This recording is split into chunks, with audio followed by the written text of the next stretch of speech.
céu sem nós tu não quiseste e o trouxeste em Jesus.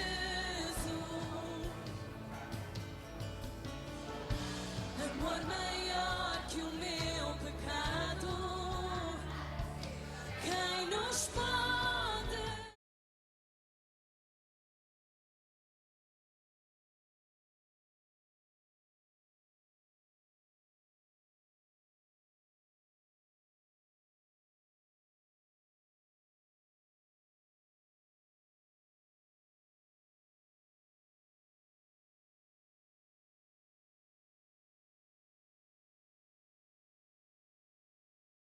Eu fui num restaurante.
O pecado e a morte, altos céus declaram a glória de quem em vitória se ergue. Inigualável, incomparável, hoje e para sempre reinarás, e teu é o reino.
Bom dia, amada Igreja do Senhor Jesus.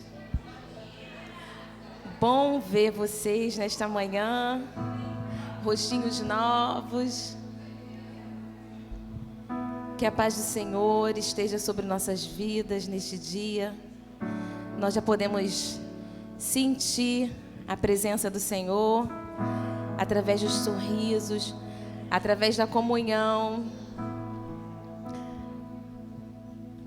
Porque o Senhor nos trouxe à sua casa neste dia. E alegremos-nos, regozijemos-nos no Senhor. Você pode ficar de pé.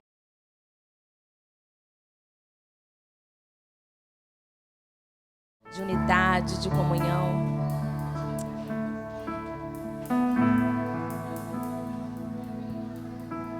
Senhor Deus, louvamos, Jesus, por mais um dia. Te engrandecemos, Deus, porque temos a paz.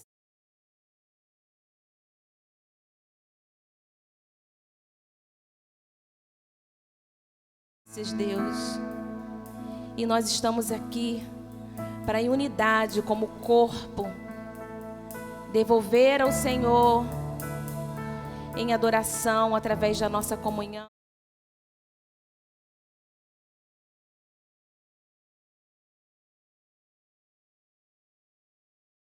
Passeie, Espírito Santo de Deus, em nosso meio. Toque, nos transforma-nos, Senhor, neste dia. Te amamos, Jesus.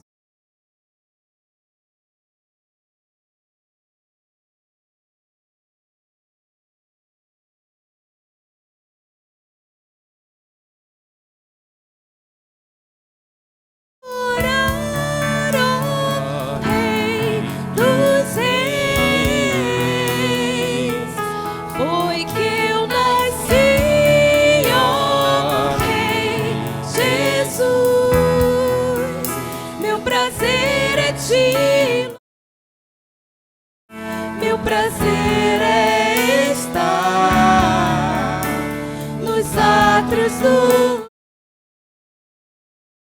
Meu prazer é viver na casa de Deus, onde flui o amor.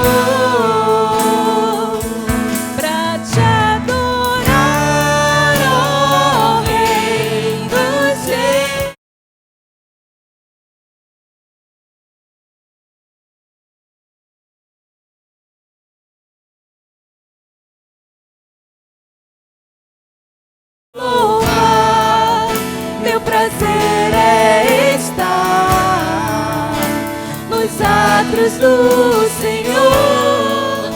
Meu prazer é viver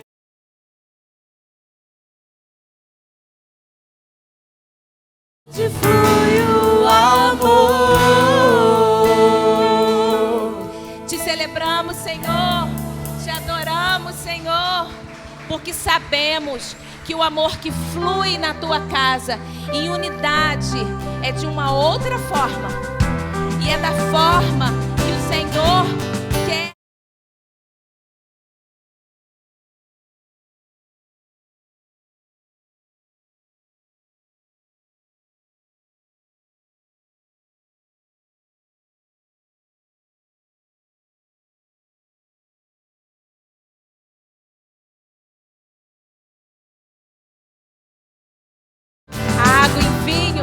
Ele nos molda, Ele quer forjar, nos forjar até o último dia com o teu caráter, porque somos a sua imagem e a sua semelhança.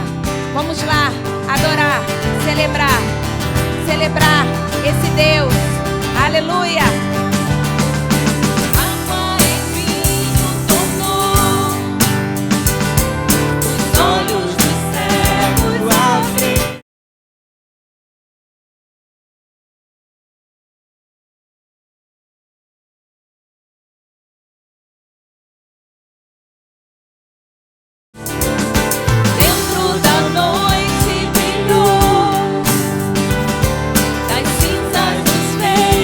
Jesus.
pode declarar isso com fé, com tudo que você já viveu até aqui?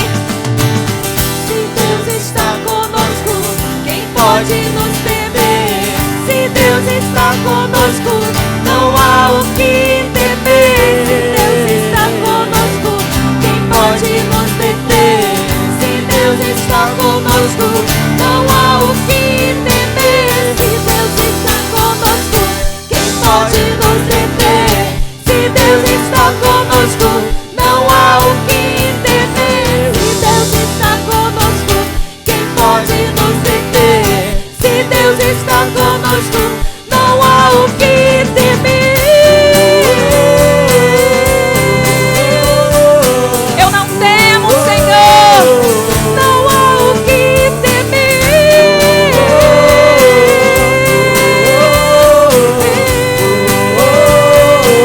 Só tu és grande. A igreja.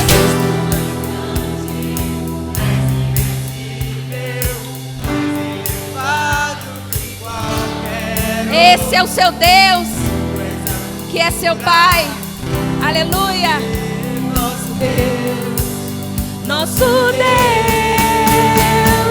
Deus, tu és grande, és invencível, mais elevado que qualquer outro. Tu és a cura, grande em poder, nosso Deus, nosso Deus.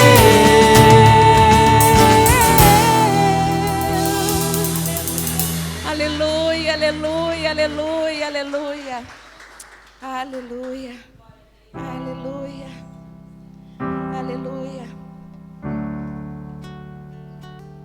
Tudo tem a ver com Ele.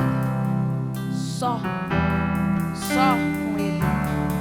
Não é sobre cada um, nenhum de nós. Só sobre Ele. Vivamos assim, meus irmãos. Vivamos assim.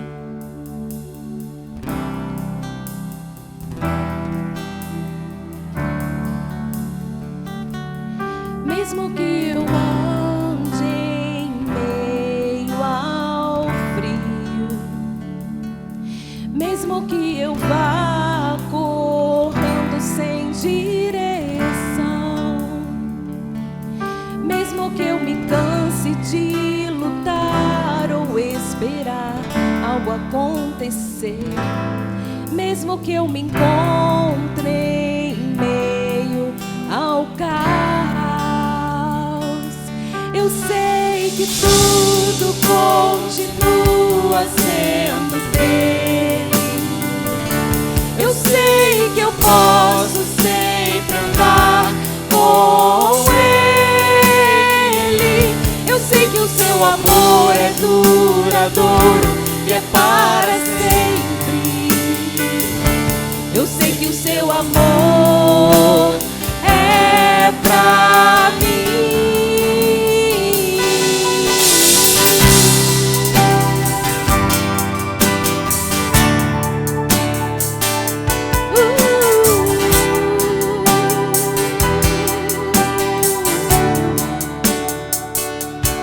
Mesmo que eu ande em meio ao frio, mesmo que eu vá correndo sem direção, mesmo que eu me canse de lutar ou esperar algo acontecer, mesmo que eu me encontre em meio ao caos, eu sei que tudo continua sendo dele.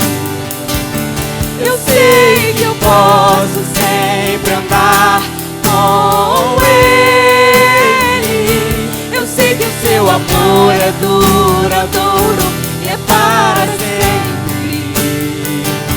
Eu sei que o seu amor é pra mim. Tem tudo a ver com ele. Com ele eu sei pra onde eu devo ir. Tem tudo a ver com ele. A cruz revela o seu amor por mim. E mesmo se eu me abalar, Teu amor vai sustentar tudo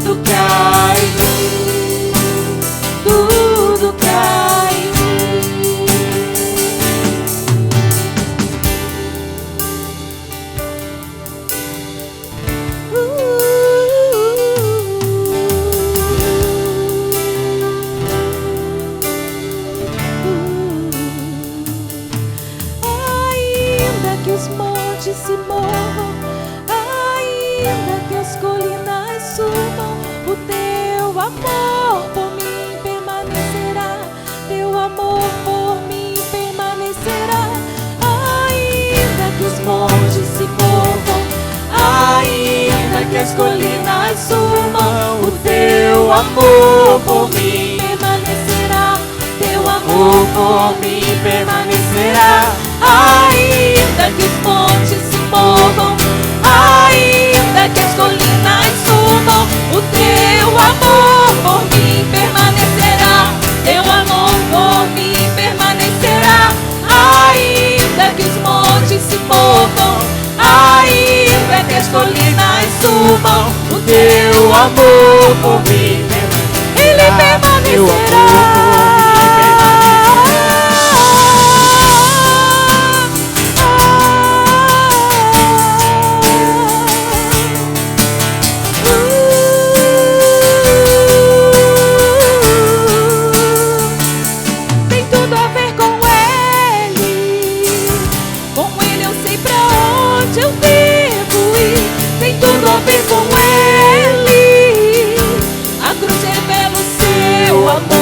Por mim, e mesmo se eu me abalar, o teu amor vai sustentar tudo que há em mim, tudo que há em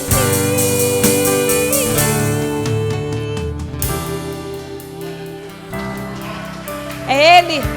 É Ele que sustenta, é Ele que move, é Ele quem faz.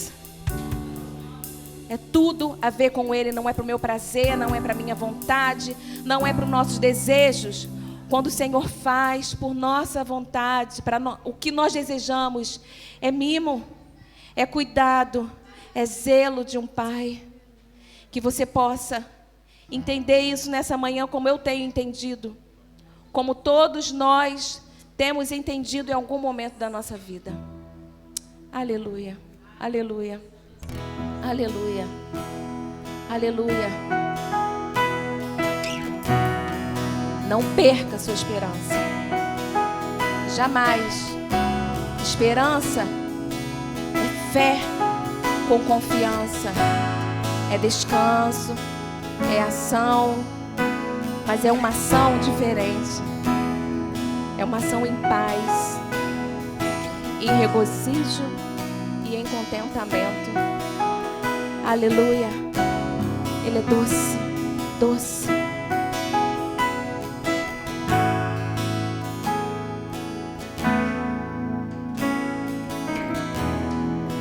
Doce presença, és meu abrigo, meu protetor.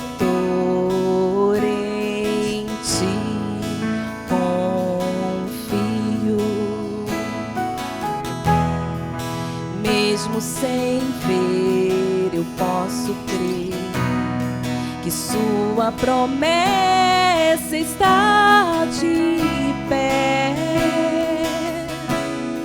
irá se cumprir. Quem sou eu para questionar um Deus fiel? Tu és Deus e tua palavra está de pé.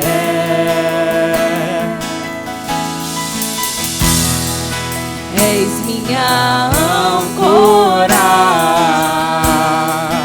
a minha esperança,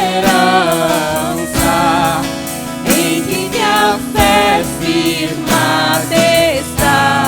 Eu não temerei, eu não temerei. És minha âncora, a minha esperança, em que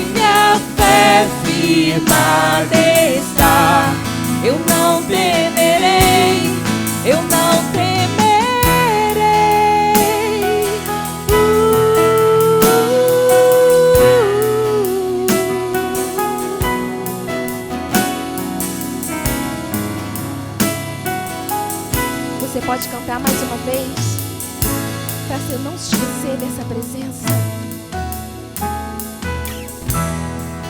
Doce presença, és meu abrigo, meu protetor, em ti confio.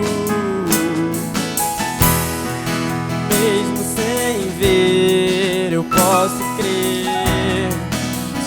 Sua promessa está de pé, irá se cumprir. Quem sou eu pra questionar um Deus fiel? Tu és Deus e tua palavra está de pé.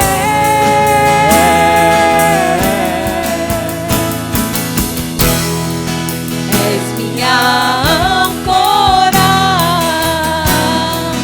a minha esperança,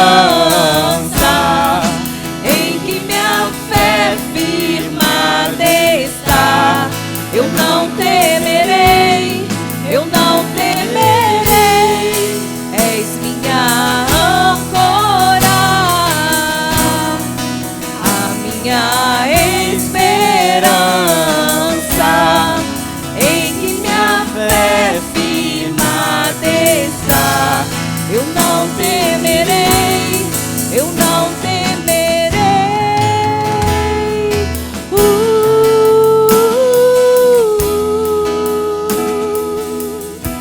Não temerei.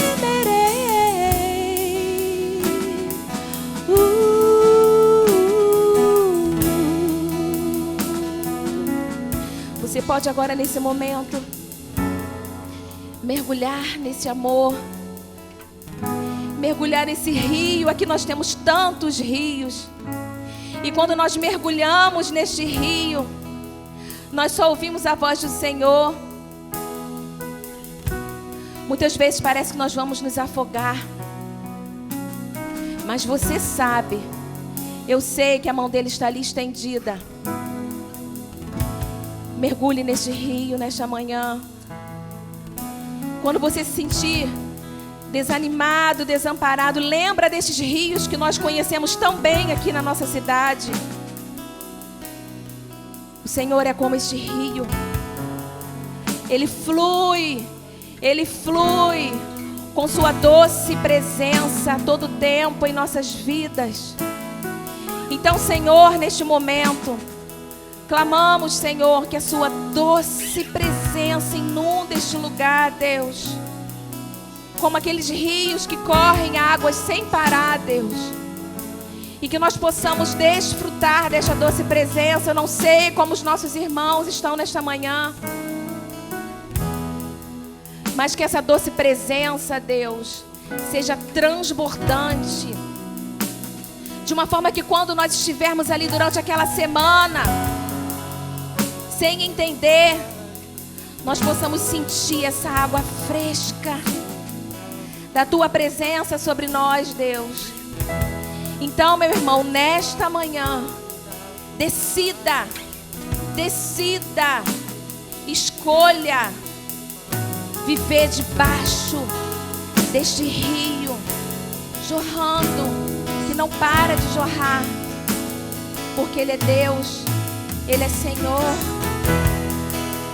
Ele é Senhor. Em nome de Jesus nós cremos e assim entregamos, Deus. Eu sei que no vale também estás, sobre o bravo mar me ensina a caminhar. Tu és o quarto homem da fornalha. Tu és o meu Deus que não falha. Eu sei que no vale também estás, e sobre o bravo mar me ensina a caminhar. Tu és o quarto homem da fornalha. Tu és o meu Deus que não falha. Mais uma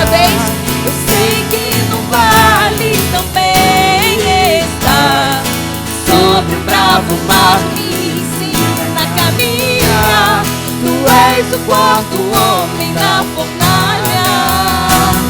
Tu és o meu Deus que não falha. Eu sei que no vale também estás. Sobre o bravo mar me ensina a caminhar. Tu és o quarto homem na fornalha. Tu és o meu Deus que não falha.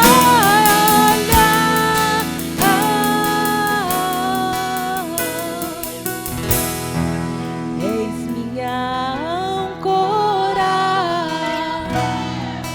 a minha esperança.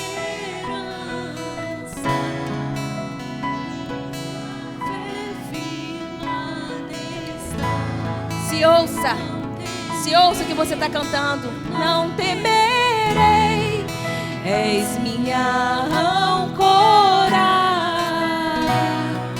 a minha esperança, em que minha fé firmada está. Eu não temerei, eu não temerei.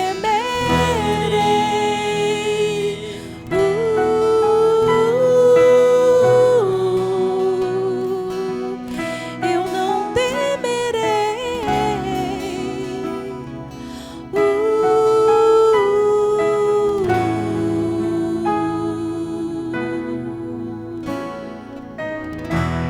Aleluia, aleluia.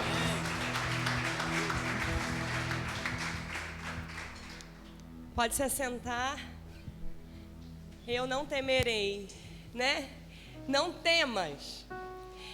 Nesse momento de adoração, através da entrega, a entrega das primícias, a entrega das ofertas, a devolução do dízimo, nesse momento de generosidade, nós devemos nos entregar ao Senhor e não ter medo. Lá em Lucas, capítulo 8, a partir do versículo 40. Anota aí no cantinho para você poder ler toda essa passagem. Quando você chegar na sua casa, diz sobre não temer. Lucas 8:40 diz assim: quando Jesus voltou, uma multidão o recebia com alegria, pois todos o esperavam. Lá no versículo 45 diz, Pedro diz: mestre, a multidão se aglomera e te comprime.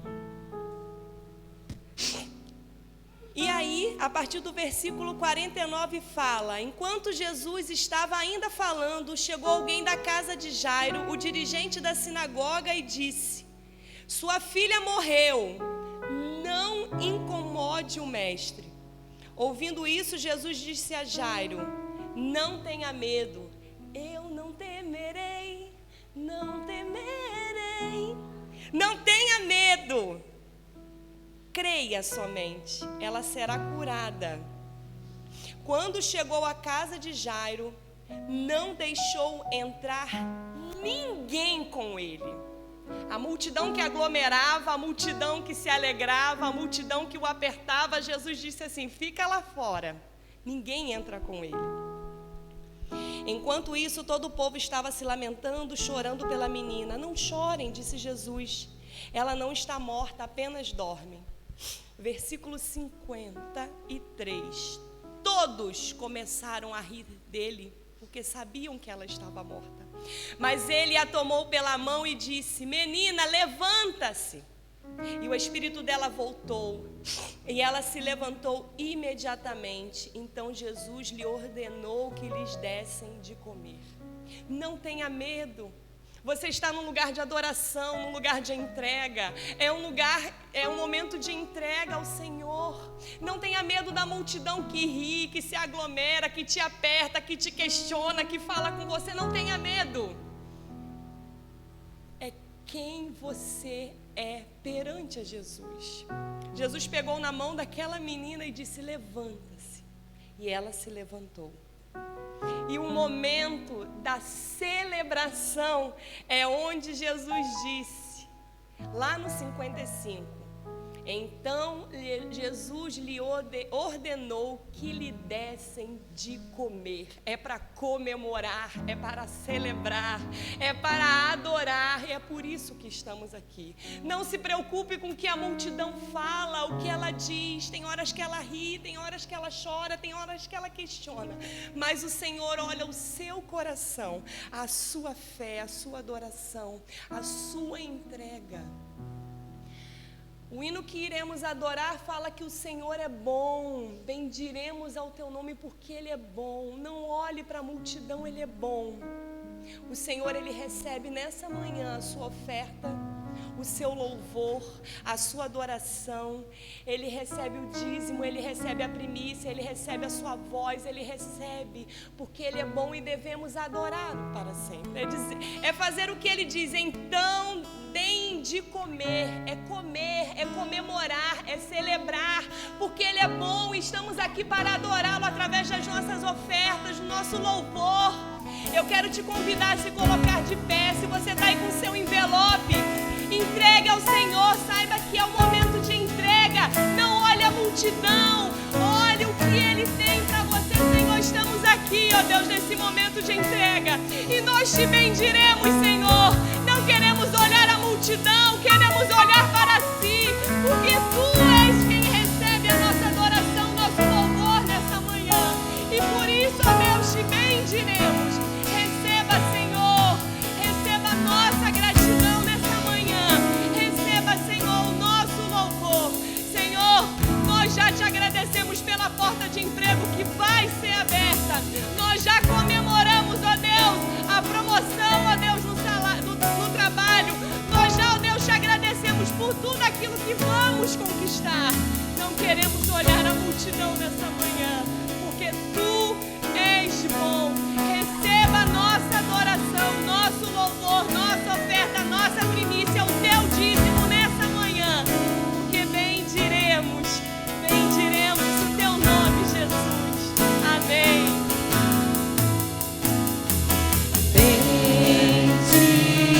Bendirei ao Senhor pra sempre, proclamarei que o Senhor é bom.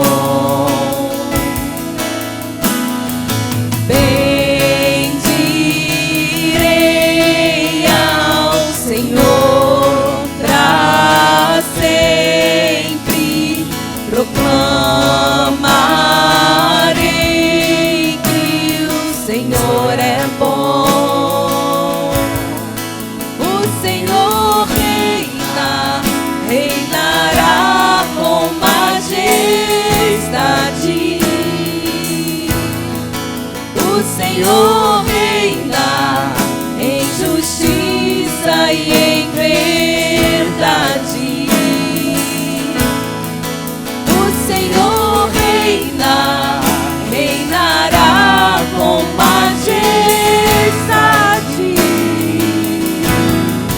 O Senhor reina em justiça e em verdade.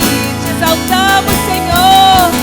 O Senhor é bom. O Senhor é bom.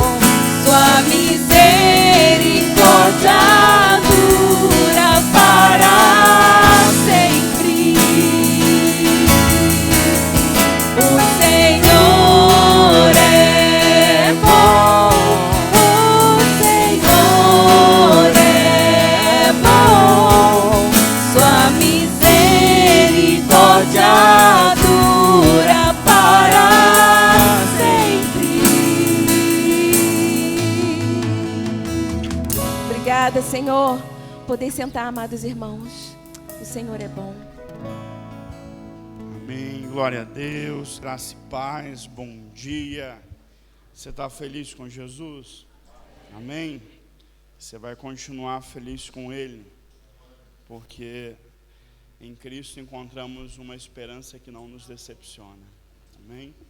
Então, mesmo nos dias de mais angústias, dificuldade, a presença dEle nos revela esse amor que cantamos e que sustenta as nossas vidas. Eu quero, antes de entregar a mensagem, nós estamos com a ideia de fazer um projeto de melhoria de iluminação e cenário. Se você é dessas partes elétrica e criativa, você pode falar com o irmão Fábio. Acho que o Fábio está na portaria. Você procura o Fábio e fala: olha, Fábio, posso ajudar na parte elétrica e de cenografia. Nós vamos dar aí um novo passo nesse sentido e contamos com o seu voluntariado. Amém? Afinal, tudo que temos experimentado aqui vem de Deus e passa pela vida de pessoas que têm dito sim. E os nossos voluntários aqui são incríveis. Amém, irmãos? Amém? Ontem estávamos aqui, eu cheguei ao final e nós tínhamos um coach vocal. Os irmãos estavam aqui conhecendo mais sobre o seu dom, sobre sua voz, fazendo aqui, gerando aqui conhecimento, aprendizado, para que eles possam cuidar bem daquilo que Deus tem dado a eles e potencializar isso. Então há muito investimento dos nossos voluntários ao longo de toda a semana para que a gente chegue aqui e tenha essa 1h30 que é em grande, marca as nossas vidas e o início da nossa semana. Então é muito bom poder servir com pessoas tão apaixonadas por Jesus, e eu louvo a Deus por isso. Agora vamos à mensagem. Para você abra a sua Bíblia no Evangelho segundo nos escreveu Mateus, capítulo 5, deixa ele aberto, sua Bíblia aberta ali, ou acenda ela aí no seu telemóvel. A mensagem, ela é uma reflexão sobre o poder das bem-aventuranças para hoje, né? Jesus um dia reuniu um grupo de pessoas num monte e nasceu ali o que foi intitulado de o Sermão do Monte, onde Jesus falou sobre princípios eternos do seu reino para a vida das pessoas, onde ele deu a experiência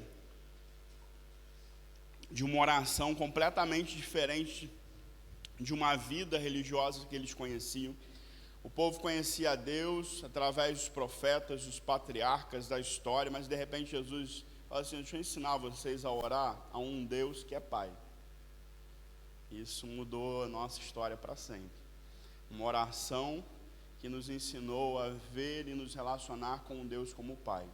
Esse é o princípio da paternidade de Deus, que nos revela não uma religião, mas uma família para pertencer. E aí, nesse contexto, vem o que os títulos, né, que foram acrescidos, a Bíblia chamou de as bem-aventuranças. Não estou a dizer que eles estão errados, porque foi na melhor das intenções que eles colocaram títulos, capítulos, números, isso nos ajuda, né?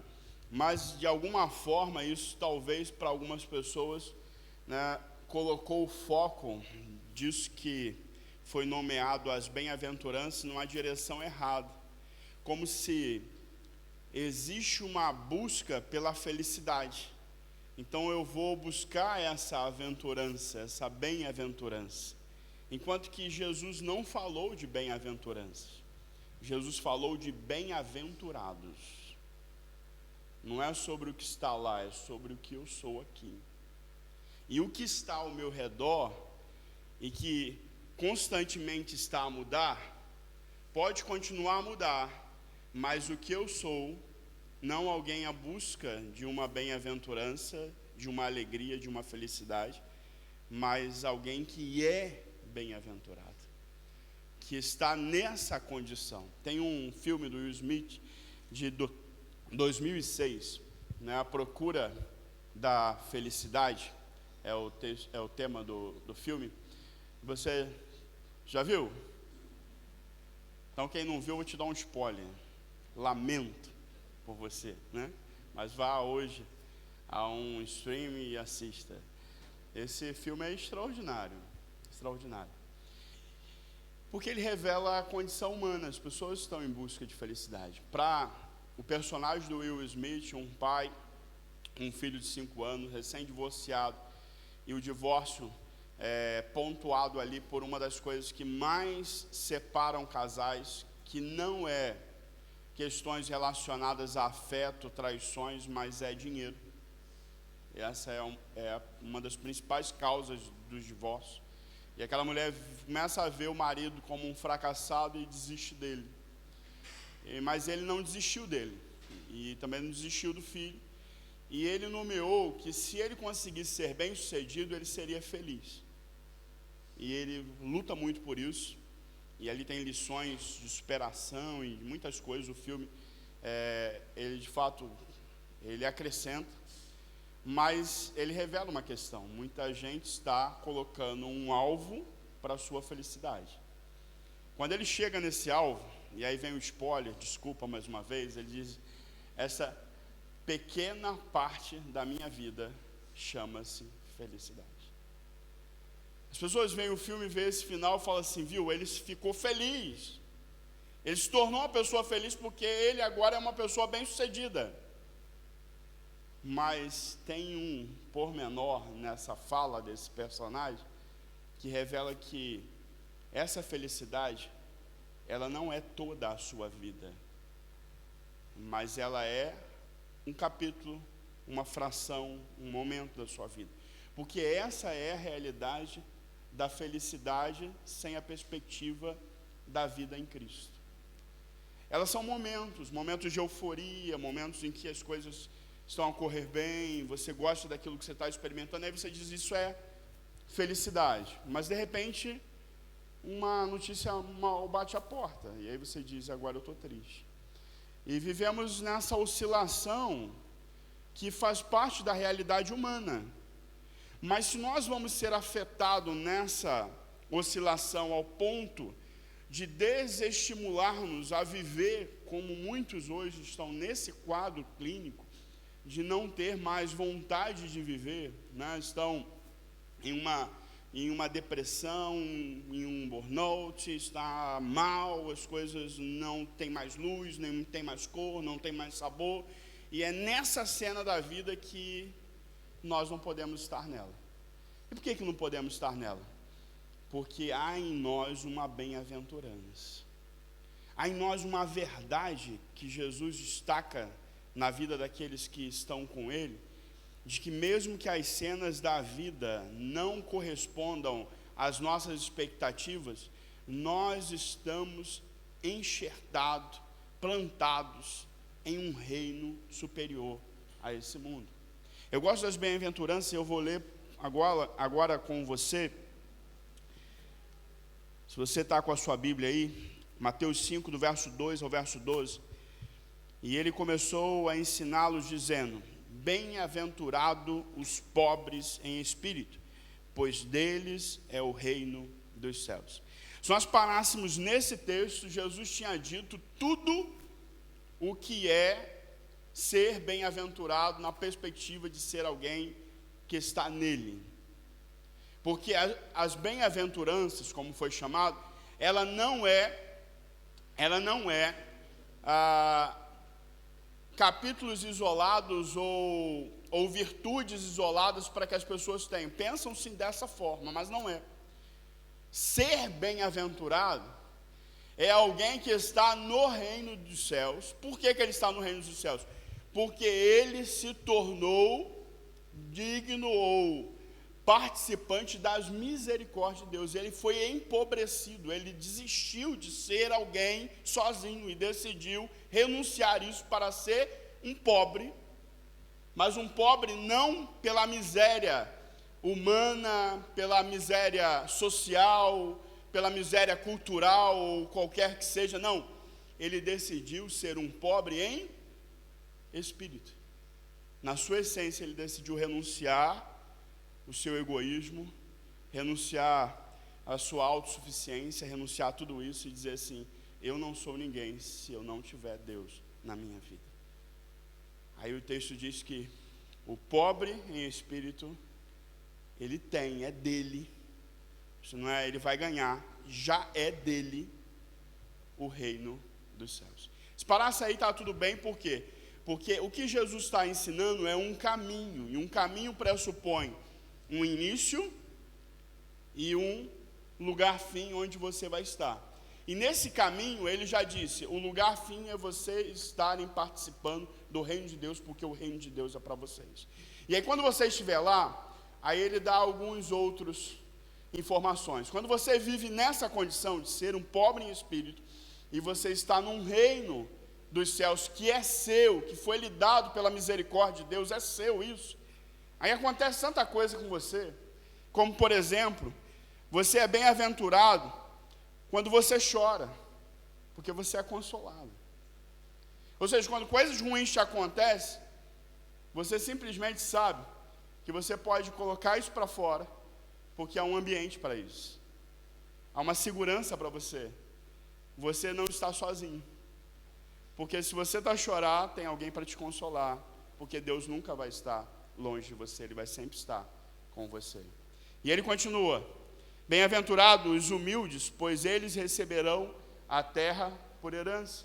Ou seja, você que decidiu renunciar a tudo, até a sua autossuficiência, de repente você sabe que por mais que você deixou tudo, o que você ganhou é superior a tudo que você deixou. Paulo disse isso muito forte quando ele disse, tudo que eu considerava como ganho, eu passei a considerar como perda, quando eu tive o conhecimento de Cristo. Quando eu descobri o que eu era em Cristo, eu considerei como esterco as coisas que antes eu considerava de grande valor. E aí ele continua dizendo, bem-aventurados que têm fome e sede de justiça, pois serão satisfeitos. Bem-aventurados misericordiosos, pois eles obterão misericórdia. Bem-aventurados puros de coração, pois verão a Deus. Bem-aventurados pacificadores, pois serão chamados filhos de Deus. Bem-aventurados perseguidos por causa da justiça, pois deles é o reino dos céus. Bem-aventurados serão vocês quando por minha causa os insultarem, perseguirem, levantarem todo tipo de calúnia contra vocês. Alegrem-se e regozijem-se, porque grande é a recompensa de vocês nos céus. Pois da mesma forma perseguiram os profetas que viveram antes de você. Ele está dizendo, olha, você faz parte de alguma coisa muito maior. E porque você se decidiu ser um pobre no espírito, para receber um reino e ser participante desse reino que é teu agora, você agora nessa experiência de ser deste reino, você tem um ambiente para chorar, para ser consolado, você tem um ambiente para que você possa ajudar outras pessoas, dando a elas misericórdia ao invés de julgamento. E ao invés de trazer justiça pela perspectiva do homem, você pode viver por uma justiça superior, que é a justiça dos céus, a justiça do reino de Deus. Você pode ser ávido em procurar implementar essa justiça do reino de Deus na vida das pessoas, no coração das pessoas. Ou seja, você começa a mover-se não por circunstâncias, não por notícias, mas você move-se por aquilo que você é. Então, nessa perspectiva, você não tem uma pequena parte da sua vida como bem-aventurado. Você é bem-aventurado. Você é bem-aventurado nos dias bem alegres, cercados de pessoas, onde tudo está a correr bem, mas você também é bem-aventurado quando as coisas correm mal, quando você tem que chorar, quando você tem que renunciar, quando você tem que perdoar, quando você tem que cumprir o mandamento de amar e exercer essa misericórdia, também trazendo justiça sobre a vida das pessoas. Ou seja, você é bem-aventurado sempre. Você é bem-aventurado sempre. Maslow, ele fez uma pirâmide para tentar exemplificar as necessidades, né, do homem, e Maslow, ele colocou isso numa escala, onde todos nós sabemos que a base da pirâmide é sempre o mais importante, né? Ele diz que a base é a fisiologia, a água, comida, sono, sexo, toda a gente precisa disso, né? Depois vem a segurança físico, moral, material, ou seja, a gente tem que ter casa, a gente tem que ter segurança, a gente tem que ter uma estabilidade, não dá para ficar rolando por aí.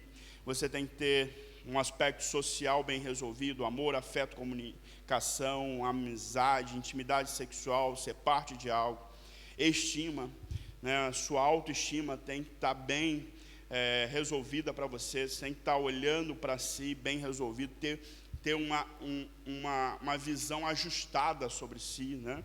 que uma das piores coisas para uma pessoa é ela achar que ela é mais do que ela é de fato, ou ela nem conseguir ver quem ela é, porque ela pode deturpar isso e andar em extremos que não vão ser bons para a vida dela. A confiança, o respeito dos outros, e por último ele coloca essas realizações pessoais. Então você vê que alinha muito com a história do próprio filme e com a vida de muita gente. Você vem construindo uma base para você se tornar o quê? Bem sucedido. E aí quando você se torna bem sucedido, muitos deles de dentro do seu iate, da cobertura onde vivem, pegam uma arma, põem na cabeça e dá um tiro. Por quê? Porque a vida passou a não ter mais sentido. E essas coisas, não estou a dizer que essa ciência, ela não é uma ciência que possa ajudar na comunicação e no ensino da própria pessoa, mas ela é limitada, como tudo nesse mundo é limitado. E aí quando nós olhamos para tudo isso, nós encontramos na palavra de Deus uma chave para poder nos organizar para tudo isso. Está em Mateus 6, versos 33, quando diz: busquem, pois, em primeiro lugar o reino de Deus, a sua justiça, e aí todas essas coisas lhes serão acrescentadas. E o texto não diz que todas as coisas nos serão acrescentadas, mas diz que todas essas coisas. Se nós olharmos anteriormente, vai dizer que a comida, a segurança, ou seja, a base da vida, sabe, essa base da necessidade humana, de pertencimento, de afeto, de segurança, de ter alguém para que você possa comungar com essa pessoa vida, partilhar vida, crescer junto, tudo isso nós encontramos quando nós colocamos Deus como centro da nossa vida. Guarde uma coisa em definitivo para você: se Deus está à sua frente, se você está andando, olhando para Deus, todas as demais coisas te seguirão. Todas as coisas que são importantes a você passam a obedecer a direção que está a tomar, e a direção que você está a tomar é a direção de Cristo. Ou seja, estás aí para o Senhor e as coisas estão vindo, por quê? Porque precisas dela, e o Senhor sabe que precisas dela. E por Ele saber que precisas dela, Ele vai assegurar que você tenha tudo isso. Ele vai assegurar. Então, toda essa ciência empreendida em tentar descobrir e organizar as necessidades do homem por questões de grupo é importante. Mas olhar para essas coisas como superior a um relacionamento com Deus é o que tem deixado muitas pessoas a viver aquém daquilo que Deus tem para elas. Quando nós colocamos Deus à parte e caminhamos para as coisas, subindo essa pirâmide até as realizações pessoais, nós somos tocados por 3 grandes perigos: poder, dinheiro e sexo, que é o pilar da destruição da sociedade desde sempre. E as 3 coisas são boas. Ter autoridade é bom, Deus mesmo conferiu a nós. Ter dinheiro é bom, e não gostas do teu, deixa que a gente ajuda você, né, a se livrar desse mal que tens consigo. E o sexo é bom. E é uma bênção, né, irmãos? Graças a Deus que Deus não nos fez para ser visitado pela abelhinha, que a abelhinha vem, arranca um pólenzinho da gente aqui, ó, leva o pólenzinho, vai lá na nossa esposa e passa esse pólen lá, e ela fica grávida, né? Graças a Deus que não é assim pela abelhinha. Graças a Deus, irmãos. Deus nos deu algo muito bom, mas isso que é muito bom, afastado de Deus, tem sido portas de destruição na vida de muita gente. E se você olhar notícias, por exemplo, últimas notícias, né? Altas dos preços, né? É do combustível, é disso, é daquilo. E aí o nosso primeiro-ministro estava a falar recentemente, fizeram-lhe inúmeras perguntas, ele não respondeu nada e ainda fez cara de deboche. Por quê? Porque elegeram ele absoluto, ele não tem que prestar conta a ninguém, ele tem a maioria de tudo. Ele tem poder. Se ele tem poder E se não há bom senso e compromisso, a gente não pode esperar lá grandes coisas disso, né? A gente tem que trabalhar, fazer o nosso, esperar, porque a gente pode votar de novo daqui a algum tempo, né? E a gente pode votar, e pode votar com aprendizado dos últimos anos, das coisas como estão a acontecer, mas o que nós estamos a vivenciar agora é o fruto desse poder que foi dado, centralizado a uma pessoa, e nós estamos a pagar preço por isso. A Rússia, ela mata mais civis do que militares. E por causa de quê? Eu não sou cientista político, não estou aqui para fazer uma expressão exata disso, mas a gente sabe que esse assunto é sobre dinheiro e sobre poder. É sobre comércio exterior, é sobre importação, exportação, é sobre dinheiro, sobre poder. E aí quando alguém vai fazer uma ajuda humanitária, e um brasileiro do parlamento foi fazer isso, ele chega lá, o que ele vai fazer? Vai fazer turismo sexual em meio a uma guerra. Por quê? Porque uma pessoa que ela não está carregando os valores de Deus, ela é capaz de ir lá, atacar o coquetel Molotov, que ele não foi para isso, ele foi para ser um pacificador, uma voz de um país pela pacificação, ele foi para levar subsídios para que as pessoas tenham o que comer, tenham como tratar suas feridas, e ele vai para lá para abusar das mulheres e para praticar atos que não deveriam praticar. Então, o que temos ali? Poder, dinheiro, sexo. E o tempo todo, se nós começarmos a investigar as páginas dos folhetins de notícia do nosso país, de outros países, nós vamos encontrar que todo o mal-estar que estamos vivendo está ligado a esses três pilares. Esses três pilares estão quando uma pessoa afasta-se de Deus. Por que ela afasta de Deus? Porque ela quer subir a pirâmide sozinha. Ela quer subir a pirâmide para chamar a pirâmide dela. Todas as pirâmides do Egito têm um dono, sabia disso? Era para alguém, tinha um dono. Uma era maior que a outra porque o sucessor do que ficou com a outra pirâmide queria a dele ainda mais imponente. Então, pirâmides eram feitas para exemplificar um dono, para colocar um farol com mais visibilidade, para dar a ele, mesmo depois da morte, né, a imponência de um grande sepulcro. Eu estou a dizer isso porque, enquanto trabalhares apenas por si, vai continuar dependendo só de você. Mas no momento em que você colocar Deus na sua frente e dizer, eu vou buscar o Senhor em primeiro lugar e vou viver para o Senhor e para o que o Senhor tem para mim, você vai descobrir o que é ser bem-aventurado, porque as coisas vão te seguir. Ah, pastor, mas eu posso ter mal notícia? Pode, mas você vai ser consolado nela. Ah, mas eu vou ter que deixar a coisa? Você pode, você vai ter que assumir uma condição de pobre de espírito, mas você vai ter o reino dos céus, você vai ter a terra por herança, você vai ter uma ação de Deus sobre a sua vida, que vai fazer com que você viva muito além do que o seu esforço humano poderia produzir para si. Então nós não estamos dizendo que você tem que renunciar a algo bom por algo mal, nós estamos dizendo, desista de algo limitado por algo ilimitado e sobrenaturalmente surpreendente, que quer Deus fazer na sua vida através de uma rendição completa a Ele. Então, o que esse processo, que é a bem-aventurança que Jesus colocou para nós, pode empoderar-nos, pode trazer para as nossas vidas de um novo e de um aspecto novo em ser um bem-aventurado? Primeiro aprendizado, desenvolva um coração aprendiz. Você quer viver na perspectiva do reino, uma coisa que você tem que desistir é da consciência de que você já sabe tudo, que você já tem tudo, que você já experimentou tudo, que você é a última nata da montra. Você não é a última nata da montra, não é, definitivamente não é.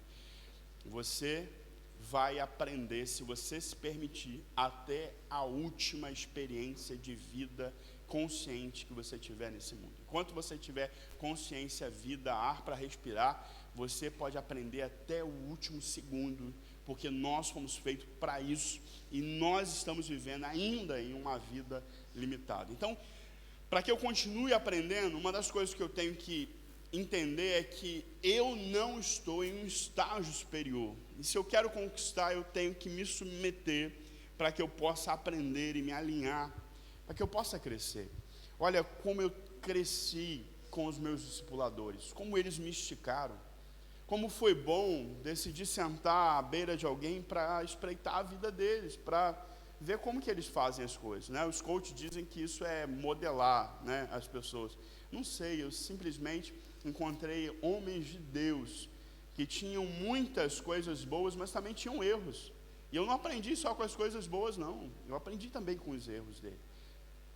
Eu aprendi o que eu poderia melhorar na minha versão, para que eu, na função também de poder, de alguma forma, dar a algumas pessoas isso que eu tenho aprendido, eu possa traduzir isso numa versão melhor para essas pessoas.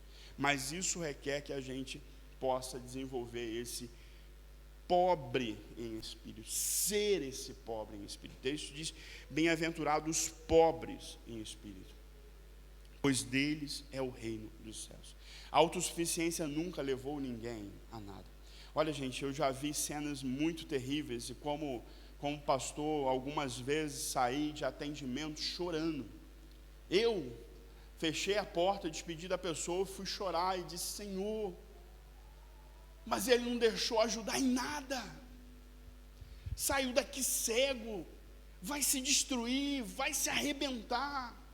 Senhor, tem misericórdia dele. Quantas vezes eu falei: Senhor, coloca alguém na frente dele. Se eu não conseguir, que alguém consiga. Senhor, se for necessário, tira daqui e leva para outro lugar. Mas, Senhor, não deixa andar desgarrado, não deixa andar doente, cego. Que ele se arrependa, que ele se quebrante, que ele entenda que precisa de ajuda. No programa 12 Passos, o primeiro deles é admitir. Sem isso você não vai para lugar nenhum. Seja no Alcoólicos Anônimos, Narcóticos Anônimos, qualquer anônimo que você quiser ir. Se você não der o primeiro passo, que é admitir, você não sai do lugar. Admitir o quê? Admitir que a minha vida está fora de controle, que eu não consegui, que eu preciso de ajuda. Eu preciso de ajuda. Eu preciso de alguém para me orientar, eu preciso de alguém para dizer não para mim. Eu preciso desse alguém. Eu preciso de uma experiência com alguém que possa me ensinar algo de valor. O pobre em espírito, ele entende que sem Deus ele não tem nada. A sua situação sem Deus é de miséria, pobreza e morte. Mas com Deus, ele se torna habitante de um reino poderoso. Gente, às vezes tem gente que quer ser tanta coisa. Você é cidadão do reino dos céus. Isso é forte demais. É forte demais. Cidadãos do reino dos céus, em Atos dos Apóstolos, andavam à sombra desses homens, curavam pessoas. Você está a ver isso? Isso não mudou. Esse Espírito vive em mim, vive em você. Essa experiência do sobrenatural não foi para uma fase, é para nós. Nós estávamos aqui, a adoração tocando, música sendo produzida para a glória de Deus, e eu orando e crendo que uma nota pode destruir um cancro, pode libertar uma pessoa, pode transformar a vida de uma pessoa, porque se tem uma coisa que é sobrenatural, é a música. E eu já vi isso acontecer inúmeras vezes, e vou continuar vendo. Por quê? Porque eu sou habitante, sou cidadão de um reino poderoso, implantado sobre um mundo quebrado, mas eu não sou mais desse mundo quebrado. Eu não tenho mais na minha prioridade o meu relacionamento com o mundo, mas com Deus. E aí, porque eu me relaciono com Deus, então eu posso aprender a viver nesse mundo. Eu desenvolvo esse coração pronto a viver nesse mundo, e aí eu posso ir para a fase 2, né? Segundo, cresça em tempos difíceis. Então, se eu estou no reino, eu começo a desenvolver o coração do reino, a mentalidade do reino. Eu começo a ver e sentir as coisas com uma outra perspectiva. As pessoas vêm contra nós para nos destruir, e a gente sabe que não, que ela não vai conseguir. Sabe por quê? Porque eu posso chorar. Eu posso chorar que tem alguém que se importa comigo. Se hoje todo mundo se levantar nesse mundo, todo mundo que tem fôlego de vida, se levantar nesse mundo e disser que é contra você, José, você ainda está em maioria, porque Deus é contigo. Ele é por si.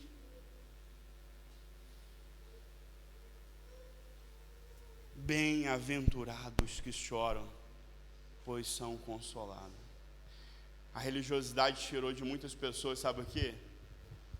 A oportunidade de chorar. As pessoas dizem assim: Jean, você não pode chorar não, Jean, você é crente. Não, você não pode não. Não pode, Regiane? Que negócio é esse? Está faltando fé? Não. Pelo contrário, porque eu sou desse reino, eu sei que eu posso chorar. Sabe por que eu sei que eu posso chorar? Guarda isso com você. Sabe por que você pode chorar? Porque enquanto a lágrima não rola, Deus não pode recolhê-la. E a palavra de Deus diz que Ele não só recolhe, mas Ele coloca num odre. Ele ressignifica o nosso choro. Na presença dEle, eu posso chorar. Na presença dEle, eu posso chorar. Isso é uma mentalidade do céu, irmãos. Isso é uma mentalidade do céu. Isso é ser bem-aventurado. É saber que eu não preciso ter resposta para tudo. Eu não preciso. Tem horas que eu não tenho que ter resposta, eu só tenho que admitir que eu só dependo do Senhor, e eu vou sentar e vou chorar. Mas eu não vou chorar para sempre, não. Eu não vou chorar para sempre, porque ela pode durar uma noite, mas amanhã vai chegar. A tempestade passa. Deus, Ele não tem um compromisso em nos livrar de tempestades, mas Ele nos livra da tempestade. E toda tempestade passa. A sua pode estar durando alguns anos, mas ela vai passar. Vai passar. E o Senhor é contigo. E Ele está cuidando de você. E o dia que ela passar, o sol que ela vai trazer, a luz que ela vai projetar sobre você, o que vai ser visto e o que vai ser sentido, não vai ser de um verão comum. Vai ser de um dia glorioso, onde o Senhor agiu, e todos vão dizer: bendito é o nome do Senhor. Ele fez, mas Ele fez porque você permaneceu, Ele fez porque você não desistiu, Ele fez porque você desistiu de desistir, porque você desistiu de contar só consigo, e decidiu chorar e contar com o Senhor que estava ali para te consolar. A palavra endonismo, ela no grego, ela vem de endone, que significa prazer, deleite, aprazimento. A filosofia do endonismo, ela diz que você tem que ter prazer, porque prazer é o que alimenta a sua vida. É o que alimenta a sua vida. Só que a gente sabe que alguns, nessa busca do prazer, eles encontram só mais choro. Só que é um choro no lugar errado. É um choro sem consolo, sabe? Porque é um choro sem arrependimento. É um choro pelo vazio. É um choro pela consciência de que isso está errado. Mas ainda não é um choro de rendição e dizer assim: Senhor, eu estou aqui. Eu estou no lixo. Eu estou no pior dos buracos. Mas, Senhor, eu estou aqui. E eu me rendo, Senhor. Me tira daqui, Senhor. Eu sei que o Senhor não me enfiou nesse lixo. Eu sei que o Senhor não me enfiou nesse buraco. Mas eu sei que o Senhor me ama. E eu sei que o Senhor pode todas as coisas. E uma das coisas que o Senhor pode fazer é fazer com que as coisas concorram para o meu bem. Então, Senhor, me tira desse buraco. E me dá um testemunho de salvamento desse buraco, de livramento dessa morte, para que o Teu nome seja conhecido através da minha vida. Uma vez um tio meu foi sequestrado no Brasil. E ele foi sequestrado com outra pessoa da mesma empresa. E eles levaram ele para um lugar e abriram um buraco e jogaram eles no buraco. E o meu tio estava lá com fé, medo provável, mas com fé, crendo que Deus ia agir. E ele falou ao seu colega de trabalho, ele disse assim: mas olha, ora rapaz, vai dar tudo certo. Ele falou assim: mas eu não consigo orar. Por que você não consegue orar? Eu não consigo orar porque eu estou longe de Deus. Ele falou assim: então é um bom momento para você voltar para Ele. Ele falou assim: mas eu estou nervoso, eu nem consigo. Percebe como é difícil a gente se render? Pensa que a vida está para acabar já. Mas ainda assim há uma relutância. E parte dessa relutância é você ainda continuar acreditando que existem pessoas que merecem e outras pessoas que não merecem. Joga essa mentira fora, no nome de Jesus. Toda a gente que está aqui hoje não mereceu. Não mereceu. Nós estamos aqui por causa de Cristo. Estamos por causa dele. O nome disso é graça. Mas a mesma graça que nos alcança, ela também é suficiente para nos sustentar ao longo da caminhada. Então, se você caiu na sua, levanta da onde você caiu e anda para frente, porque hoje o Senhor quer começar a te tirar desse momento difícil. Mesmo que a circunstância ainda seja difícil dentro de você, ela já vai começar a mudar, ela vai começar a ser ressignificada, porque o Senhor vai te levar para uma direção nova. Terceiro aprendizado: seja humilde. Seja humilde. Bem-aventurados os humildes, pois eles receberão a terra por herança. Enquanto a soberba, ela esconde, né, as limitações de uma pessoa, porque o soberbo, ele só conta o que é bom, não é verdade? Já viu um soberbo dizer assim: ih, rapaz, o meu carro furou o pneu e eu não sabia nem trocar, e o step ainda estava vazio e eu não tinha nem checado antes de viajar, viu? Meu carro acabou o combustível porque eu não tinha dinheiro para abastecer. Ele conta isso? O soberbo conta isso? Não, o soberbo vai ali, vai tirar a foto no carro do outro, vai dizer que é dele, né? O soberbo faz isso. O soberbo se projeta na mentira, ele esconde a sua escassez, mas o humilde não. O humilde, ele abre a porta, ele deixa entrar, né? O humilde às vezes até sabe do impacto, né? Às vezes, quantas vezes você já entrou numa casa e a pessoa disse, né? Não repara não, mas ela teve coragem de abrir, né? E se eu entrar, eu reparo mesmo, né? Eu reparo. Eu tenho uma teoria que casa bagunçada e carro sujo revela que a gente por dentro está desorganizado. Estou certo, psicóloga? Está certo? Eu reparo. Aí eu começo a apertar mesmo, né? Mas é para o bem, né? É para o bem. Porque a gente tem que estar bem organizado, sabe? A gente tem que saber que o que a gente tem, não importa, irmãos. Não importa se é um Opel ou se é um Tesla. Se Deus te deu, é o que você tem.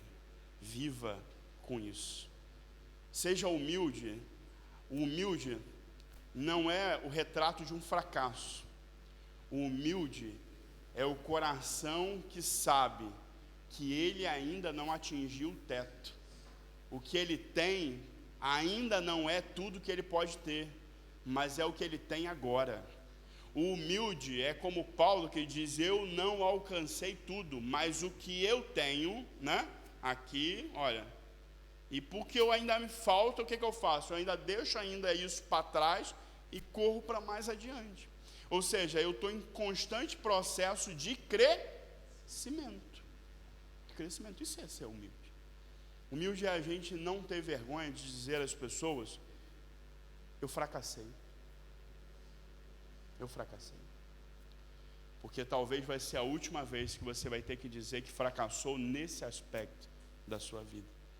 A Bíblia chama isso, um processo de discipulado, de confesse o seu pecado uns aos outros e seja curado.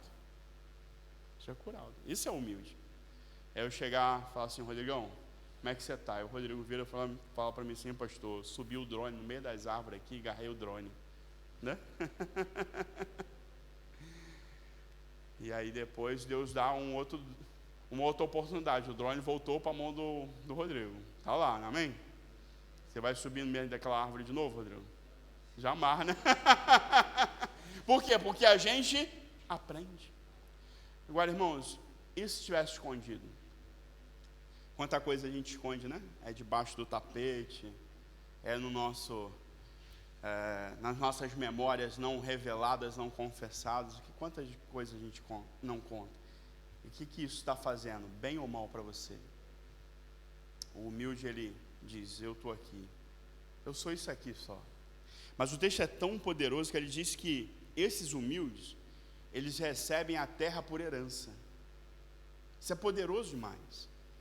Por quê? Porque quando eles decidem dizer, só tenho isso daqui, eles passam a ter muito mais. Jesus, ele mandou umas cartas a umas igrejas na Ásia. Uma delas ele disse assim: eis que estou à porta e bato. Se alguém ouvir, abrir, eu entro. E se eu entrar, eu cearei com ele e ele comigo. Ele está dizendo assim, eu vou entrar na casa, José vai abrir, eu vou entrar. Se tiver só café, eu vou tomar o café dele, mas eu vou levar tudo que eu tenho para ele cear comigo. Eu vou dar a experiência dele me conhecer, porque eu já o conheço. Então, ser humilde, gente, é abrir a porta. E é se tornar participante de uma herança que só está disponível para aqueles que são capazes de renunciar ao seu eu. Dizer assim, olha, sem Deus eu sei que eu não vou conseguir, mas com Deus eu posso todas as coisas naquele que me fortalece. Eu posso. Quarto, lute pela justiça de Deus. Imagina que quando a gente recebe, vamos colocar na experiência de relacionamento, né? Eu estou convivendo com uma pessoa e eu revelo para ela com sinceridade quem eu sou. Eu digo, olha, eu só tenho isso aqui, né? E não é lá grande coisa. Ela vai e sente a vontade em me contar o que está acontecendo com ela, né? Uma vez eu ouvi um pregador dizer, e eu concordo imenso com ele sobre isso. Ele disse que, ele falou a uma pessoa, né? Ele disse, olha, irmão, você está meio perdido, parece que está procurando um jeito de falhar com alguém. Mas se você está procurando alguém para você falhar e ainda não descobriu, falha comigo, seu pastor. Porque eu, pelo menos, vou te ajudar. Não falha fora daqui não, que vão te julgar. Não falha fora daqui porque vão te quebrar, vão te destruir, vão tentar te matar. Então, irmão, não falha com ninguém não, falha comigo. Porque eu vou sentar com você, eu vou chorar com você, a gente vai conversar sobre isso, a gente vai encontrar crescimento nisso, a gente vai tentar transformar isso, a gente vai fazer com que haja aprendizado nesse processo seu. Isso é verdade. Porque quando a gente está nessa experiência de relacionamento e a gente está diante de um fato que desagrada a gente não trabalha com a nossa justiça própria, a gente trabalha com a justiça de Deus. A gente trabalha fazendo pelo outro aquilo que nós gostaríamos que fizesse por nós. A religião é diferente. A religião diz assim, olha, você não pode adulterar, não pode isso, não pode aquilo, não pode isso, não pode isso, blá, blá. E está certo, a Bíblia fala que não pode mesmo. Mas ele fala numa tônica tão distante dele, está inserido nessas mesmas advertências. E aí depois vem a notícia, pastor fulano de tal teve filho fora do casamento. Aí ele some da mídia, apaga ele, daqui a pouco ele volta, está numa outra igreja. Não ficou nem na igreja para ser curado, para ser restaurado, para ser tratado. Ele pegou um grupo de quem acredita nele ainda, vai lá, abre um outro ministério. Por quê? Porque a religião faz isso. A religião, ela não trata as pessoas com a justiça de Deus. Ela trata com a justiça dos homens. Ela julga, ela condena, ela maltrata, ela usa, ela abusa, ela faz tudo isso. Por isso tem uma coisa que nós temos que ser como igreja, é uma igreja que está em processo contínuo de luta e vencendo a religiosidade. Que a religiosidade é um perigo para a igreja. Ela é um perigo para as relações. O texto diz que bem-aventurados que têm fome e sede de justiça, pois serão satisfeitos. Tem uma coisa que a gente tem que ter fome e sede no Senhor, é dessa justiça de Deus. Onde uma pessoa que tem necessidade tem que ser assistido. Onde também uma pessoa que se arrependeu tem que ser o quê? Cuidado e restaurado. Onde uma pessoa que confessou o seu pecado tem que ser o quê? Acolhido, amado. É como tem que ser. Senão a gente não consegue ser bem-aventurado no quinto aspecto, que é ter paciência com os erros dos outros. O texto diz que bem-aventurados os misericordiosos, pois eles obterão misericórdia. Porque se julga muito, um dia também é julgado. Com a medida que mediste, vai ser medido. Se a gente não perceber que no processo de relacionamento, é como a palavra mesmo diz, é ferro afiando ferro, irmãos, não tem como passar ferro com ferro e não desgastar os dois. A questão é como a forma com que você faz ali a manobra, né, uma pessoa que tem experiência de afiar, ele vai fazer isso com um propósito de não gastar, mas criar fio, criar utilidade. Mais eu esqueci o nome daquele negócio. Como é que é o nome o chara?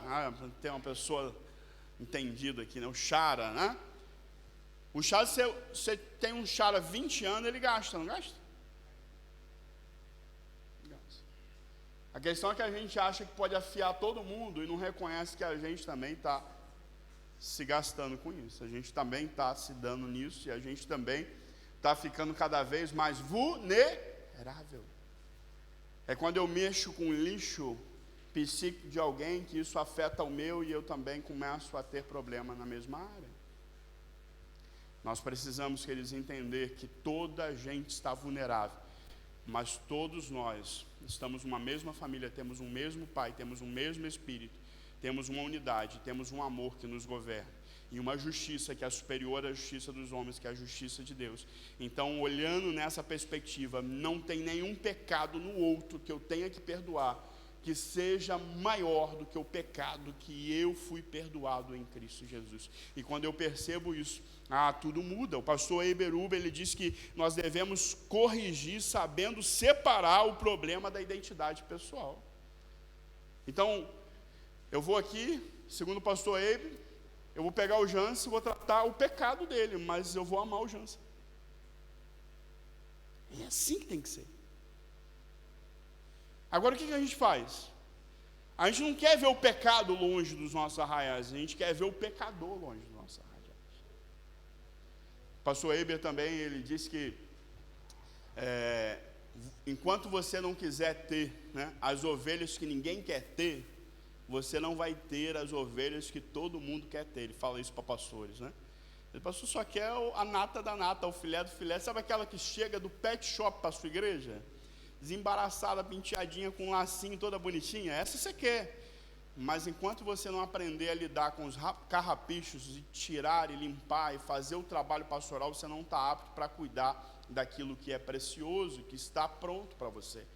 Porque se você leva lá o seu pet para ser penteado, e se você não fizer manutenção daquilo e levar no lugar errado e colocar ele numa situação que vai embaraçar aquilo tudo de novo, dura quanto tempo aquele trabalho? Então não é importante só o profissional que limpa, mas o importante é o profissional que dá manutenção. Deus é o único que perdoa pecado, mas Ele conta com nós, pastores, para continuar cuidando daqueles a qual Ele tem perdoado. Eu, como pastor, não perdoo o pecado de ninguém, mas eu, ouvindo um pecado, eu posso trabalhar pela cura desse pecador. Mas em Deus, todos nós podemos ser bem cuidados. E nós temos que aprender a lidar com o diferente, nós temos que aprender a lidar com aquele que nos ofende, sabe? Às vezes o jeito de viver e de escolher, às vezes a minha camisa de hoje te ofende. Você tem que aprender a lidar com isso, que eu gostei dela, comprei essa semana, gostei muito.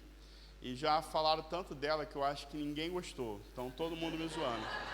Mas eu gostei, irmão. Eu vou voltar a vir com ela aqui, sabe? Eu vou voltar a vir com ela porque eu já tenho mais de 40 anos, gente. E eu com mais de 40 anos, eu já liguei um botãozinho de não me preocupar com algumas outras coisas. A Josi agora está na mesma onda que eu já, né? Dos 40, Josi, dos 40, não da blusa, dos 40. A gente tem que aprender a lidar com as pessoas que a gente não gosta de algumas coisas dessa pessoa. Porque senão a gente não vai herdar o reino de Deus e não vai herdar a terra por herança. Ou seja, a gente não vai ser o bem-aventurado em tudo que Deus tem para nós de bem-aventurança. Amplie então a sua conexão com Deus. Se você quer conviver bem com as pessoas, conviva muito com Deus. E aí você vai conseguir conviver com as pessoas. Bem-aventurados puros de coração, pois verão a Deus. Como é que a gente se torna alguém de coração puro? É muito fácil. Se você seguir o processo, lembra que eu falei que era um caminho, essa bem-aventurança, até aqui? Olha, você é humilde, você perdoa as pessoas, você é misericordioso com as pessoas, você ouve o pecado dela, você não guarda isso no coração, você perdoa, você trabalha para que a pessoa melhore. Gente, seu coração está o quê? Limpo, coração limpo. O texto diz: bem-aventurados os puros de coração, pois verão a Deus. Agora você guarda mágoa de todo mundo, guarda ofensa de todo mundo. John Bevere escreveu um livro, A Isca de Satanás, fala da ofensa. A ofensa arrasta você para outros sentimentos ruins. E enquanto você está sofrendo com uma ofensa, você está paralisado naquilo que Deus quer fazer com você. Você precisa vencer a ofensa. E vencendo a ofensa, seu coração fica puro. Quando você fica com o coração puro, você vê a Deus. Quando você vê a Deus, você se vê em Deus. Porque quando você vê a Deus, você conhece o seu pai, e você descobre que você é filho e você é filha. E quando você sabe que você é um filho e uma filha amada de Deus, não há limites para você. Porque você não está se relacionando com um Deus distante, juiz, julgador, cruel. Você está se relacionando com um pai amoroso, gentil, que te amou sujo, pecador, que foi extravagante nesse amor e deu o seu filho único para que ele pudesse te adotar. Ele desce como único e sobe como primogênito de uma grande família. Tudo isso por amor de um pai que não vai desistir de você, e não tem nada que você possa fazer para ele te desistir de você, mas também nada do que você fizer vai fazer ele te amar mais do que ele te ama, porque ele já te ama de uma maneira sobrenatural. Então a gente não é responsável por esse amor de Deus. Não é, gente. Deus é bom. E ainda que eu não seja bom, Deus continua sendo bom. Deus continua sendo bom. Sejam prudentes como a serpente, simples como a pomba, Jesus disse. Prudente como a serpente é estar pronto, né? Mas como a pomba para ser o quê? Dócil. Imagina que eu digo assim: irmão, estou disponível para todo mundo, quiser falar comigo, um conselho, aí você chega e me conta, aí eu trato você na sola, né? Mas você pecou, você sabe que isso é pecado, você sabe que Deus condena isso. Então a gente tem que ser puro de coração, puro para ajudar os outros a verem a Deus. Porque se a gente conseguir ser puro de coração para se relacionar mais com Deus, crescer nesse relacionamento com Deus, mais pessoas vão crescer nos seus relacionamentos com Deus, porque nós não estamos isolados, somos uma família. E numa família, quando um prospera, todos são beneficiados dessa prosperidade. E essa prosperidade é em todas as áreas. Se uma mãe busca mais conhecimento, hoje eu vim de Boleia, Sara tirou a carta de condução, veio conduzindo. Olha, todos desfrutaram.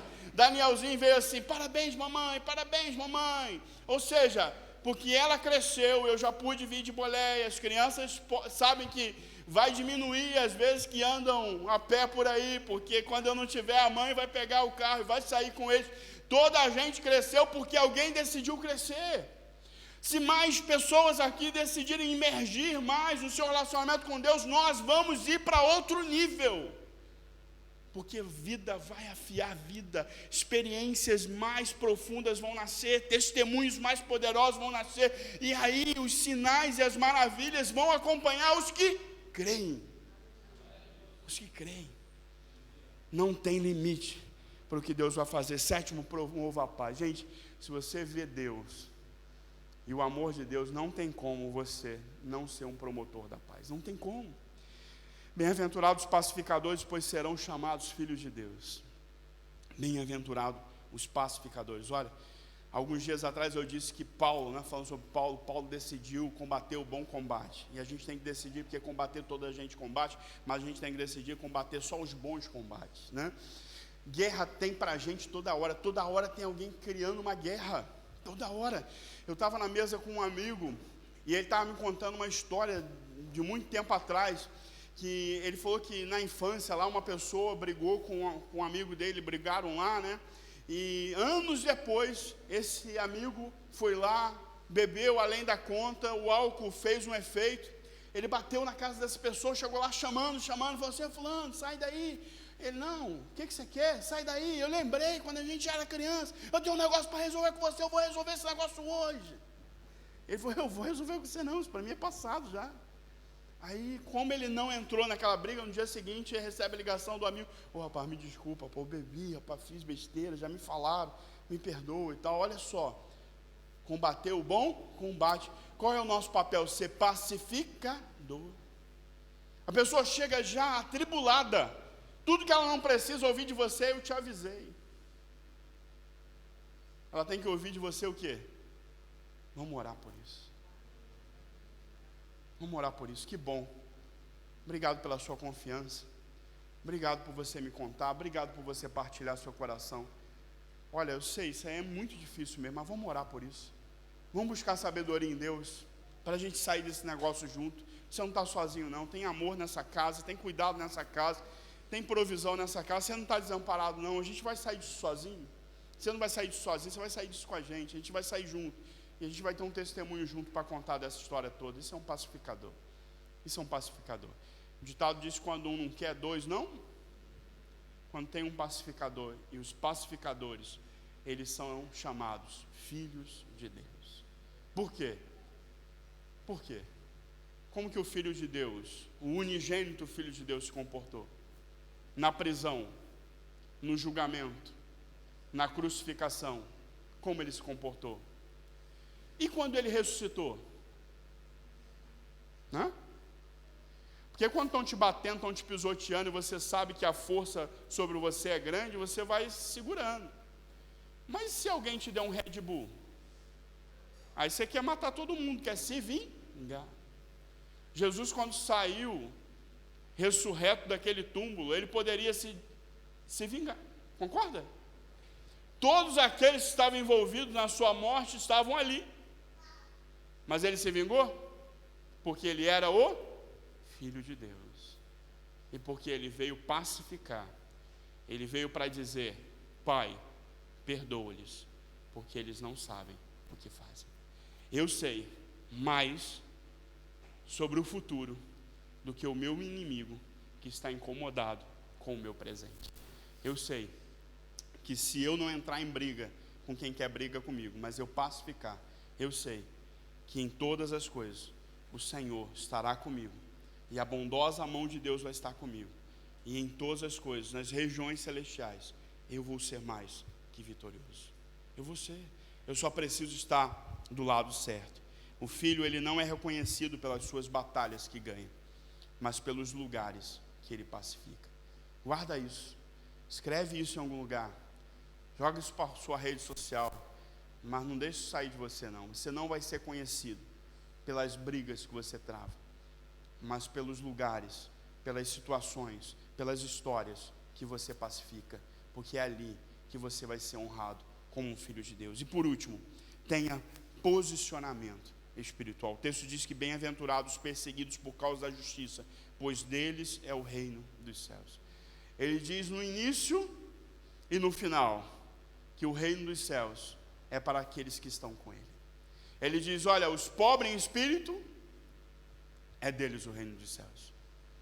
E os que estão expostos pelo meu nome, deles é o reino dos céus. Olha, gente, não tem reino dos céus sem Deus, não tem reino dos céus sem Jesus, não tem reino dos céus sem posicionamento. E o posicionamento, o texto é muito claro, ele tem que dar a você destaque sobre isso. Você tem que ser visto como isso. Aquela história de: eu leio a Bíblia secreto, eu amo Jesus, eu faço as minhas orações, eu só não quero me comprometer com nada para ninguém ver. Então alguma coisa está errada com o seu cristianismo. Alguma coisa está errada com o seu cristianismo. Porque sem posicionamento espiritual, o reino dos céus não é para você.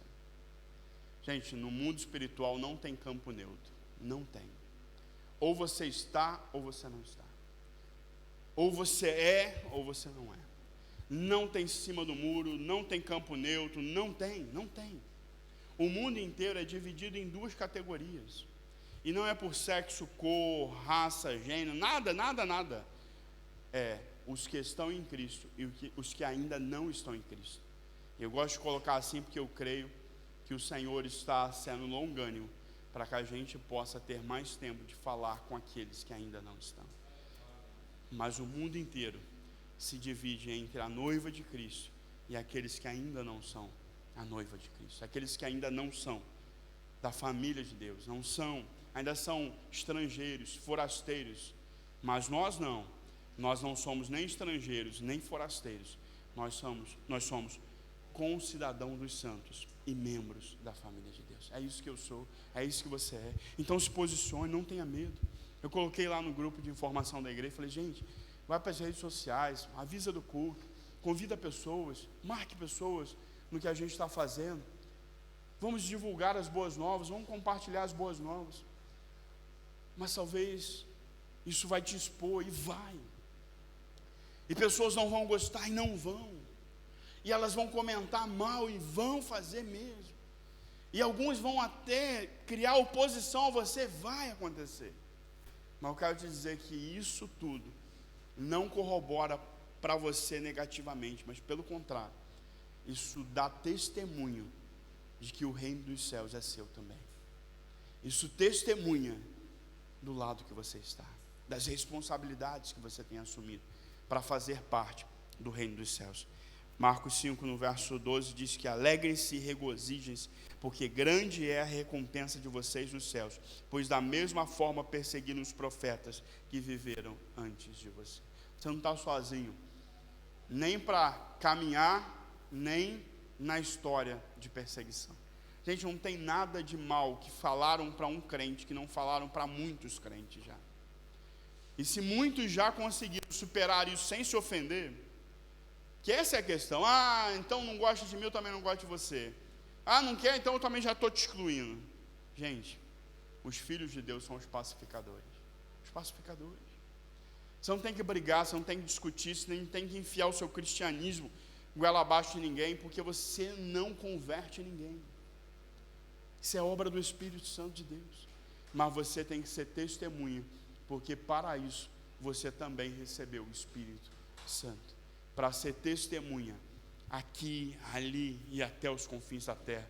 Porque eu creio que o Senhor ainda vai carimbar muito o passaporte da gente, para que a gente vá a muitos outros lugares, pacificar e manifestar o reino de Deus que nós carregamos. O reino de Deus que nós carregamos, seja na profissão, seja no seu ministério, seja na sua vida social, cultural, por onde você for, pelo que você estiver trabalhando, faça tudo para a glória de Deus. Deixe as pessoas ver que você carrega uma luz diferente, que você carrega um espírito diferente, que você carrega uma presença diferente. Sabe, as pessoas vão começar a gostar cada vez mais de estar perto de você. Elas vão pagar mais para estar perto de você. Por quê? Porque elas não sabem explicar o que você carrega, mas você sabe explicar o que você carrega. E quando pedirem razão da sua fé, diga: eu sou de Jesus. E Ele também quer ter o mesmo relacionamento com você.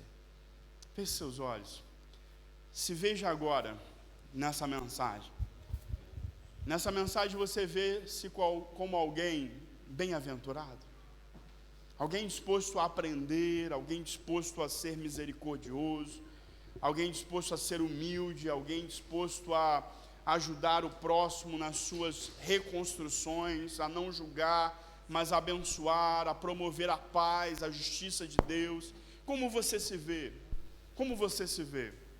A Bíblia diz que quando nós ouvimos, confessamos com a nossa boca que Jesus Cristo é o Senhor, quando nós cremos no nosso coração que Deus ressuscitou Ele dentre os mortos, neste momento, afirma que há um testemunho da nossa salvação. Nós somos salvos. Nós somos salvos. Se você se sente distante de Deus, se você está caminhando para aquela pirâmide de Maslow lá, sozinho, em nome de Jesus, hoje decida que você não vai para topo nenhum sem a presença de Deus. Uma vez Deus disse isso para uma pessoa, sabe? Ele disse para Moisés: Moisés, eu desisti aqui. Você vai com esse povo, eu vou te assegurar, você vai conquistar tudo. Aí Moisés virou para ele e falou assim: ah, Senhor, vou não. Tu não vai não? Vou não. Se o Senhor não vai, não me mande ir. Imagina que Deus falou para Moisés: vai com a minha bênção. E ele falou: só vou com a tua presença. Mas tem tanta gente que está querendo ir só com a bênção, ou ir só pela bênção. Quantas vezes a sua oração é só pelo que você precisa, mas não é para conhecer mais Deus, não é para conhecê-lo mais de perto, não é para ouvir as intenções de Deus para o seu coração. Imagina se a gente passar uma semana sem pedir nada para Deus, só conhecer Deus, abrir a Bíblia para orar, ler e conhecer mais a Deus. Aí vai vir aquele desejo, mas eu vou pedir a Deus uma promoção, vou pedir uma viagem, vou pedir isso, vou pedir uma cura. Aí você fala, não vou pedir nada não, eu vou experimentar. O que vai ser 7 dias sem pedir, só conhecendo, só desfrutando da presença, só me conhecendo nessa presença. Porque quando a gente conhece o Pai, a gente se conhece nesse Pai. Quanto mais a gente se vê no Pai, mais a gente se vê dentro dessa boa, perfeita e agradável vontade de Deus para as nossas vidas. Se hoje você quer reconciliar-se com Deus, aceitá-lo pela sua primeira vez, eu quero saber disso, porque eu quero continuar cuidando dessa sua decisão com você. Eu quero te ajudar, eu quero pacificar o seu coração nos dias em que você vai ver perseguição, renúncia e coisas vão acontecer, e você vai dizer assim, mas para mim caminhar com Deus eu tenho que passar por isso. Eu vou te dizer, você não está sozinho, você tem aqui um amigo, tem um pastor, tem um irmão em Cristo, tem alguém para caminhar com você. Então não quero te expor, mas eu quero conhecer o seu desejo. Se você quer um relacionamento com Deus, levante uma de suas mãos e diga assim, eu quero. Eu só quero ver, agradecer a Deus pela sua decisão e ajudá-lo com a sua decisão. Existe alguém? Eu quero Jesus, eu quero me relacionar com Ele, eu quero me reconciliar com Ele, eu quero voltar. Existe alguém? Eu quero. Deus te abençoe. Senhor, obrigado. Obrigado, Senhor, porque não estamos correndo atrás de bem-aventuranças, nós somos bem-aventurados. Se chorar, vamos ser consolados. Se nós tivermos que renunciar, o Senhor vai nos dar a herança, vai nos dar terra, vai nos dar o reino de Deus, que é muito mais valioso do que qualquer coisa dessa terra. O Senhor vai nos dar pessoas não só para cuidar de nós, mas para que nós possamos cuidar delas também, e consolá-las, e ajudá-las, e ter misericórdia com elas, e pacificar a vida e o coração delas. Tudo isso está disponível no Teu reino, e nós queremos ser participantes do Teu reino. Por isso eu quero te pedir, Pai, que essa Tua palavra agora ganhe forma na vida real das pessoas, no nome de Jesus. E eu abençoo todos que estão aqui presentes, que estão online, e eu declaro em nome de Jesus que seremos bem-aventurados, e nessa semana vamos conhecer mais o Senhor, vamos nos posicionar corretamente e vamos experimentar de algo novo que o Senhor tem para nós. E eu declaro isso em nome de Jesus. Amém, amém. Toda semana nós enviamos as pessoas para uma grande semana. Temos o hábito disso. E constantemente pessoas saem daqui, vão ao estrangeiro, vão a passeio, vão a trabalho, vão isso. E a gente só abençoa, às vezes ora junto, só abençoa. Hoje eu vou enviar a igreja toda, mas eu quero enviar alguém diferente hoje. Eu quero enviar hoje a Laís, vai ao Brasil, porque também ela vai de uma forma diferente, né? Ela vai numa viagem quase que emergencial e nós vamos enviá-la. Eu quero te convidar como igreja, se colocar de pé, nós vamos orar por ela, vamos enviá-la para que ela reencontre a mãe, para que a presença que ela carrega possa mudar o ambiente, possa mudar a história, possa mudar as situações, possa promover ali essa justiça do reino que nós cremos, onde nós cremos que todas as nossas enfermidades já foram carregadas em Cristo, e as pisaduras dele nos trouxeram cura. Então eu quero te convidar em unidade como igreja, vamos enviar a nossa irmã a uma viagem rápida ao Brasil, com um propósito muito maior do que só ver, matar a saudade, mas manifestar a vontade soberana de Deus, onde nós cremos que o Senhor tem o controle de todas as coisas, e no Senhor há motivos de alegria para nós. Amém? Jesus, obrigado pela vida da Laís, obrigado porque a tua filha tem caminhado nesses dias, como a palavra diz, ela tem sido consolada pelo Senhor. Ela, por certo, chorou algumas vezes e o Senhor proveu o consolo.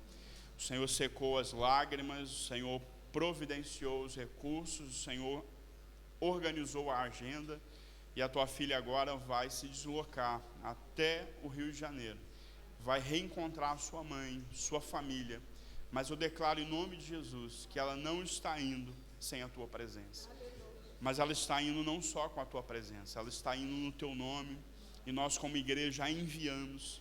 E a enviamos para que os abraços curem, para que a presença manifesta, não a presença da sua onipresença. O Senhor está em todos os lugares, mas nós queremos pedir uma presença manifesta. Que o Senhor se manifeste nesse encontro, nesse reencontro. Que o Senhor se manifeste poderosamente. Que o testemunho da tua glória possa trazer ao Senhor a glória, mas possa trazer aos nossos corações a certeza de que o Senhor está nos dias de hoje promovendo algo grande para que mais pessoas saiam da incredulidade. Senhor, em nome de Jesus, que as barreiras da incredulidade sejam vencidas por um grande testemunho de cura e de restauração. Nós enviamos a tua filha, as suas mãos vão ungidas, o seu coração vai cheio e transbordante, queimando no teu espírito, e ela vai para derramar do que ela carrega.